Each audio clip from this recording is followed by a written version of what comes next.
समीर जी, बात यहाँ पर छठे चरण की चल रही है, मैनिफेस्टो की बात भी आ गई, लेकिन अब मैं थोड़े जो वीवीआईपीस चेहरे हैं, जो बड़े चेहरे हैं, क्योंकि उनकी भी जो साख है, वो प्रतिष्ठा जो है वो दांव पर लगी हुई है। क्या आपको लग रहा है कि उन जो छठे चरण में है, क्योंकि रवि किशन से लेकर मनोज तिवारी से लेकर, बल्कि एक नया चेहरा बांसुरी स्वराज जो आया है, सुषमा स्वराज जी की बेटी, इनमें आप क्या देख रहे हैं? वो जो पुराने चेहरे हैं, जो बड़े चेहरे, वो रिपीट कर पाएंगे, या जो नए चेहरों पर भरोसा जताया गया है बीजेपी की ओर से, उसको किस तरह से आप देख रहे हैं?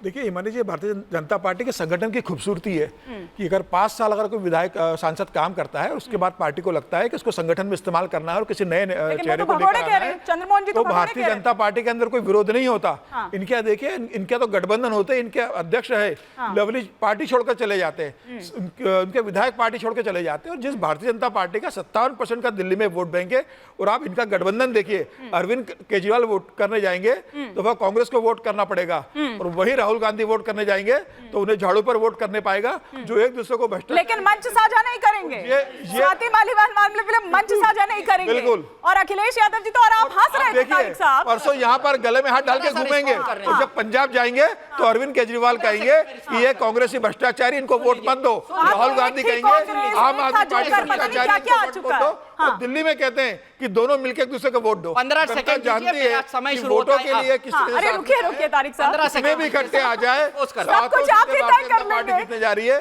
57% का वोट बैंक है भारतीय जनता पार्टी के पास, ठीक है, 20% और 15% मिलकर इतना भी चिल्ला। राजा भैया नुकसान पहुंचाएंगे क्या? दिल्ली में वैसे ही एक्सपोज हो चुके हैं। सुनिए ना, राजा भैया नुकसान पहुंचाएंगे क्या बीजेपी को, या क्या लग रहा है आपको? क्योंकि राजा भैया पहले कुछ बोल रहे हैं, लेकिन फिर आते आते वो तो जिस तरह से उनके बयान सामने आ रहे हैं, वो तो लग रहा है कि उनके खिलाफ ही बैटिंग कर रहे हैं। देखिए, राजा भैया ने अभी चुनाव जो हुए थे, इसके लिए राज्यसभा के लिए किसका समर्थन किया? राजा भैया जानते हैं कि देश में किसका समर्थन करना है। आपके समाजवादी पार्टी के विधायक समर्थन दे रहे हैं राज्यसभा में कि भैया योगी के राज में अच्छा था। और जहां तक अखिलेश की बात है, अखिलेश यादव को सिर्फ 2 सीटों की चिंता है कि मैनपुरी से डिम्पल जी जीत जाए और कन्नौज से मैं जीत जाऊं। 4 परिवार के लोग जीत जाए। अखिलेश की पार्टी 4 परिवार तक सीमित है। राम गोपाल, शिवपाल, अपने धर्मेंद्र भतीजा जीत जाए, डिम्पल जीत जाए और मैं जीत जाऊं। 5 यादव जीत गए तो पूरे उत्तर प्रदेश के यादव का भला सोचते हैं आप लोग। बीच में लोग पार्टी छोड़ के जाते हैं। अब आप सुनिए, विधायक इधर उधर गए, उनको जनता का जनादेश का अनादर है। घोसी में क्या हुआ? दारा सिंह गए, जनता ने समाजवादी पार्टी की सीट समाजवादी को वापस की, नहीं की, मानते नहीं मानते, कह दीजिए नहीं की, हम जीते उस सीट को। अब आते हैं 77 में केंद्र की राजनीति से शुरू होती है गठबंधन की राजनीति। 13 आदमी, 15 दल, 50 दल, 100 दल अटल बिहारी वाजपेयी लाला के सरकार बनाते थे। आप सुन लीजिए राजभर का बयान, नोट करिए, मैं नहीं कह रहा हूं, राजभर की जबानी है जो साथ में चल रहा है आपके। देश का सबसे झूठा आदमी नरेंद्र मोदी और प्रदेश का सबसे झूठा आदमी योगी। मैंने नहीं कहा है, ये मेरे अल्फाज नहीं है, मैं नहीं कहूंगा प्रधानमंत्री के लिए ये बात। आज गले लगा के बैठे हो आप, शर्म आनी चाहिए। आप कह रहे हो कौन किसके साथ जा सकता है, पर जब आप उनके लिए बोल रहे हैं तो ये तो सही बात है ना कि पल्लवी पटेल के लिए भी बोलिएगा कि नहीं बोलिएगा? ओवैसी के साथ हाथ मिला के चुनाव, पल्लवी पटेल के लिए भी बोलेंगे कि नहीं बोलेंगे? राज्यसभा में उसने कहा था हमारी बात नहीं बनी। रंजन और बच्चन पीढ़ी है, कह रहा हूं कि हिंदुस्तान की राजनीति में लोग इधर उधर जाते रहे, उस पे बात नहीं करना। पटेल ने क्या कहा? आप कैसी बात कर रहे हैं? रंजन और बच्चन पीढ़ी है कि आपने जवाब दिया। राजनीति एक एक से गठबंधन की राजनीति शुरू हुई। पल्लवी पटेल ने हजारों लोग इधर उधर गए, एक एक कर रंजन और बच्चन पीढ़ी में आते हैं क्या?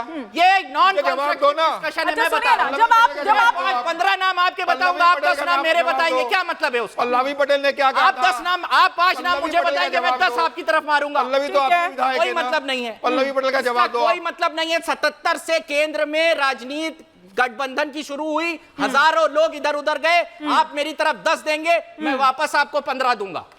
इसलिए कह रहा हूं, मैं खुद को भी मान रहा हूं, हमसे भी लोग छोड़कर जाते हैं और आते भी हैं। राजनीति का हिस्सा रहा, इस पे डिस्कस करके निकलेगा क्या?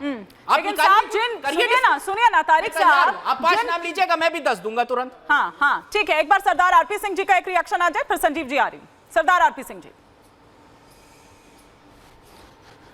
देखिए, ये मूल बात से भाग रहे हैं ये कि लोग एक देश के अंदर स्थिर सरकार चाहते हैं और ऐसी सरकार चाहते हैं जो देश को आगे ले जा सके, और आपस में खिचड़ी नहीं चाहते आज देश के।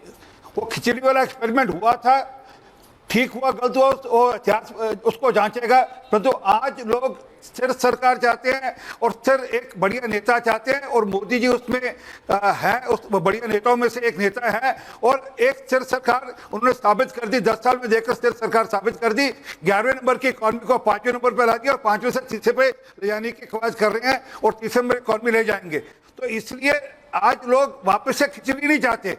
बड़े सालों बाद लोगों को स्थिर सरकार लाने का 10 साल मौका मिला, अगले 5 साल भी वापस हमको मौका देंगे, और वो 2047 में भारत को विकसित भारत देखना चाहते हैं। और चाहते हैं कि जो 55 करोड़ लोगों को आयुष्मान भारत में कवर मिला है, वो 70 साल की उम्र के लोगों को भी उस आयुष्मान भारत का कवर मिले, ताकि उनकी हेल्थ इंश्योरेंस हो सके। वे चाहते हैं कि सिर पे जिन 4 करोड़ लोगों को छत मिली है, 3 करोड़ लोगों को अगले 5 साल में सिर पे छत मिले, मकान मिले। ऐसा चाहते हैं। आपकी स्थिर सरकार ने 2014 में, जब 2014 में आई थी, नोटबंदी लेके आई थी, 50 दिन मांगे थे, 50 दिन के बाद नोटबंदी का हाथ नहीं दिया। काला धन लाने के लिए 100 दिन मांगे थे, आज तक नहीं दिए। और स्मार्ट सिटी बनाने के लिए काला धन कहां से निकल रहा है? महंगाई लाइन जो विकराल झारखंड के आपके मंत्री अरेस्ट हो गए, 35 करोड़ निकल रहा है। बेरोजगारी के अंदर 2 करोड़ रोजगार, तब ये कह रहे हैं कि सीज कर दिए बैंक खाते, और तब ये कह रहे हैं कि बैंक खाते 300 करोड़ निकले थे झारखंड के सांसद के। याद है कि दिन आप साहू का मटन मछली आलम साहब के 35 करोड़ निकले नौकर के। आपसे अगर कांग्रेस के 5 जो मंत्री है उसके नौकर के 35 करोड़ निकलते हैं। किसी भी मंत्री के पास बात नहीं है। हिंदू मुसलमान मंदिर मस्जिद तो बयानवीर तो आपके पास भी कम नहीं है सब। सुनिए ना, चंद्रमोहन जी आप खामोश हो जाते हो। तो चंद्रमोहन जी, जब देश की जनता आपसे भी कुछ पूछती है तो आपके भी तो बयानवीर सामने आते हैं ना। उन बयानों को भूल गए। और सही कह रहे हैं यहाँ पर समीर जी कि सबसे ज्यादा तो यहाँ पर नोटों के पहाड़ जो है, अंबार जो है, वो कहाँ निकल रहा है? आलम साहब कैसे निकला? ईडी में अरेस्ट किया आलम साहब मंत्री महोदय। नौकर के यहाँ 35 करोड़ रुपए निकल रहा है। आप सुनने से बड़ा घबराते हैं समीर भाई। ठीक है, वो जैन तेरा, वो मेरा जैन था किसका? बताया आपने? अच्छा। जिस जैन को जब इलेक्शन के टाइम पर आप लेके आते हो, वो किसका था, मिसका था? झारखंड में जो पैसा निकला किसका था, बताया आपने? देश की जनता को इलेक्शन पे आके भ्रमित मत करा करिए। अगर सुन लीजिए, आपके मंत्री का मेरे बात बोलिएगा, अगर आप ये कहते हैं जेल में आपके एक सक्षम प्रधानमंत्री, एक सक्षम सरकार के बाद देश में काला धन है, तो गलती आपकी है। आपने देश का विश्वास नोटबंदी के नाम से लूटा था। आपने देश का विश्वास 70 साल से काला धन के नाम से लिया था। तो 10 साल के बाद टाक के बाद क्या हुए?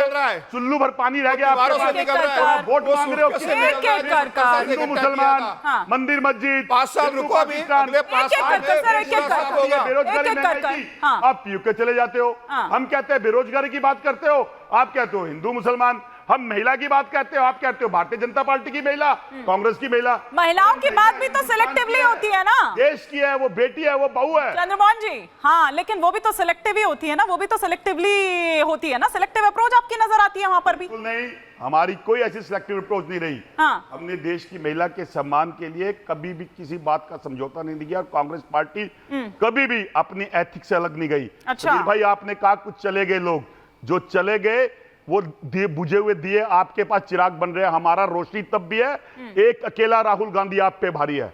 वो जननायक जब जब प्रश्न करता है, आज वही राहुल गांधी है जो आपसे डिबेट करने की बात करता है। पॉइंट टू बी नोटेड, जाते हैं आप। बुझे हुए दिए आपके पास चिराग बन रहे हैं। बुझे हुए, वो बुझ क्यों गए थे सर यहाँ पर? ये भी तो बताइए ना, क्यों बुझ गए थे? जब एक एक कर वो निकलते गए तो वो क्यों बुझे, ये भी तो बताया उन्होंने। ये पूछिए कि एक सक्षम सरकार को दूसरों की जरूरत क्यों?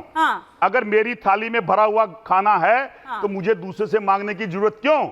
अगर देश की जनता आपसे विश्वास करती है और 2 बार की सरकार आपको देती है, तो फिर लाचारी क्यों?